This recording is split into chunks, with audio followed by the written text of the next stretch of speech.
السلام عليكم ورحمة الله وبركاته. حبايب قلبي، ازيكم؟ كل سنة وانتم طيبين، وعيد أضحى سعيد علينا وعليكم يا رب جميعا، وعلى الأمة الإسلامية جميعا يا رب. زي ما انتم شايفين، طبعا انتم عارفين مصر يعني ما بتخلاش من الأكلات بتاعتنا اللي احنا مشهورين بيها. يعني ما فيش أسرة مصرية ما بتعملش الفتة يوم العيد أو صينية الرقاق أو الحاجات الحلوة بتاعتنا دي. فاحنا النهارده هوريكم ان انا عملت، يعني في العيد عملت الفته زي ما انتم شايفين، وعملت كمان صينيه الرقاق.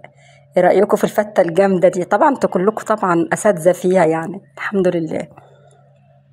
تعالوا نشوف شويه، عايزين نعمل شويه فته بقى بالثوم والخل كده، وتبقى اللحمه دايبه. يا ريت هنخش معانا بعض ما نخش مع بعض على الفيديو ونشوف عملنا ايه.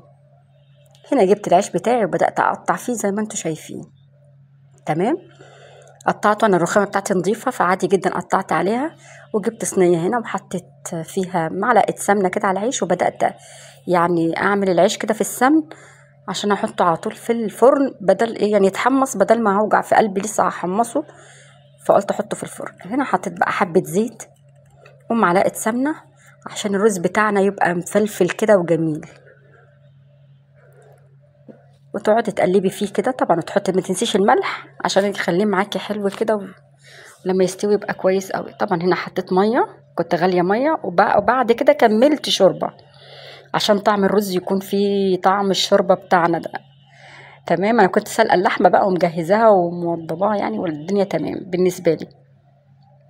هنا حطيت معلقه توم مفروم، وحطيت معلقتين سمنه حلوين كده، وبدات هنا ايه اعمل التوم بتاعنا عشان اعمل الصلصه طبعا بتاعه الفته. تمام. هنا بحمر التوم كده، اديه تحميره حلوه، وابقى مجهزه.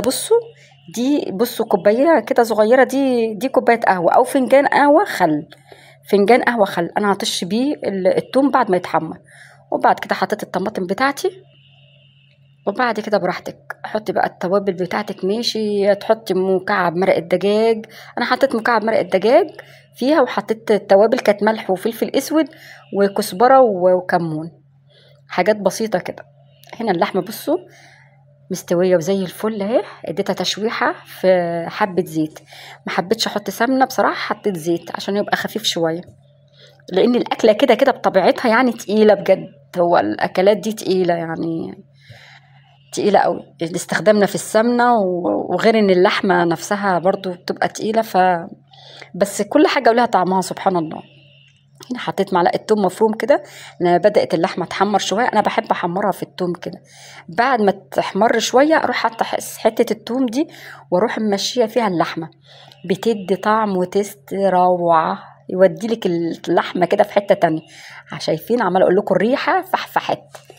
هنا كان خلاص العيش بتاعي اتحمص، والرز زي ما انتم شايفين كده مفلفل شكله جميل، حاجه تفتح النفس بجد. كان انا عن نفسي فرحت قوي. احلى حاجه في الفرحه بتاعت العيد التجمع واللمه، اني كله مستنيكي. انا كله واقف لي على الباب عمال يقول لي يلا يلا يلا جوعنا يلا جوعنا. قلت لهم خلاص انا خلاص بحضر فيها اهو. زي ما انتم شايفين كده حطيت الرز وحطيت عليه الصلصه، وبعد كده اللحمه بتاعتنا كده رصيناها. شايفين ملوش حل، خطيره. هنا جبنا الرقاق بقى. الرقاق ليك حريه الاختيار، عايزه تجيبي الناشف ماشي، عايزه تجيبي الطري تمام. انا جربت، قلت هجرب المره دي في العيد ده هجرب الطري، وجبت الرقاق الطري وبدات اعمل فيه. تمام. دهنت الصينيه سمنه بتاعتي، وبدات ارص كده في الرقاق. وكل ما ارص الرقاق ما تحطوش بقى في شوربه ولا في اي حاجه ولا اللبن ولا الكلام ده، لا. كل ما تحط رقاقيه ادهني سمنه، يعني بين الرقاق والرقاقه التانية سمنه. تمام. طبعا انت لو هتجيبي الرقاق الناشف لازم تحطي الشوربه، وتكون الشوربه مغليه، وتحطي فيها الرقاق تبليها كده وتحطيها. وطبعا برضو تحطي سمنه برضو لازم، عشان الرقاق يطلع معاكي مورق كده وجميل. هنا حطيت كده الكم الاول كده، كل رقاق بحط عليها سمنه كويس كده زي ما انت شايفه. الموضوع كان سهل وبسيط. صينيه الرقاق اللي كل العيله المصريه بتتلم عليها وتتجمع عليها. هنا لحمه مفرومه كنت معصجاها، طبعا انتوا عارفين تصيجه اللحمه يعني. فكنت معصجه اللحمه مفرومه، وكنت حاطه عليها قرن فلفل اخضر كده. انا بحب الفلفل دايما بحطه على اللحمه المفرومه. سواء فلفل الوان او فلفل اخضر يعني عادي. وهنا بدات اكمل باقي رصه الرقاق بتاعي. تمام اهو. وكل ما برص بدهن السمنه برضو عادي جدا. الصينيه دي بجد ما خدتش مني وقت خالص خالص، عملتها كده هوبا في ثواني، كنت عاملاها ومجهزاه. وخصوصا الرقاق طري سهل عليا بجد، يعني الرقاق الطري ده سهل عليا ان انا اعمل الرقاق بسرعه جدا. هنا بصي تنيت الاحرف كده، ما حبيتش اقصها، قلت اتنيها كده احسن منها فيها، بدل ما يعني اقطعها والكلام ده، عشان كمان اللحمه مفرومه ما تخرجش يعني ما تخرجش بره يعني، فتبقى كده مقفوله كده تمام.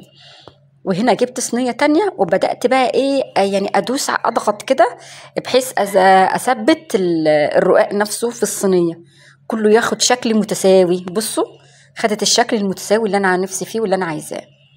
هنا بدات اقطعه، في ناس ما بتقطعوش، بتقطعه بعد ما بيخرج، ليكي حريه الاختيار طبعا، بس انا اسهل عليا ان انا اقطعه كده وهو يعني ني لسه ما سويتوش في الفرن. تمام. ما خدتش مني وقت على طول. اكلاتنا المصريه الجميله في العيد اللي احنا بنحبها. هنا جبت حبه لبن قد نص كوبايه كده، وحطيت عليهم شوربه مغليه. لازم الشوربه تكون مغليه وتبقى سخنه يا جماعه، يعني اديني بقول اهو لازم الشوربه تكون سخنه. فانا حطيت شوربه سخنه، حطيت حبه فلفل اسود، حطيت نص معلقه ملح، وحطيت ربع معلقه كربونات، او ربع معلقه يعني بيكنج باودر. هتقولي ليه بيكنج باودر؟ اقولك عشان بيطلع الرقاق كده مورق مورق وخفيف وهش كده معاكي. حطي بس ربع البيكنج باودر دي على كده المكونات، بجد يعني فرقت معايا. الرقاق كان المره دي رائع. تمام. هنا جبت بقى وش اللبن، كان عندي قشطه، قلت لا استغلها بقى واحطها بقى على الوش الصينيه، ودهنت الصينيه بالقشطه زي ما انتم شايفين. يا خرابي يا خرابي، مفيش، الصينيه دي اتنسفت، اقسم بالله مجرد ما طلعت اتنسفت بجد. قد ايه كانت جميله، طعمها تحفه. اللي ما بياكلش عندي اكل، يعني كان اللي ملوش نفس اكل في اليوم ده من كتر ما هي الصينيه عجبته ريحتها، جابت جابت الشارع كله والله. بجد كانت جامده جامده جامده، غير ان هي كمان مقرمشه، وسبتها في الفرن تستوي براحتها. فشايفين قرمشه، صوت القرمشه تحفه. وهنا بقى بدات اطلع فيها بقى زي ما انتم شايفه كده، وبوريكي هنا مورقه وجميله. بدات احط في الاطباق بقى واطلع لهم بقى، لان انا كنت عامله لهم فته، والصينيه دي عملتها بعد الفته بقى وحدها كده يعني كده. ايه رايكم؟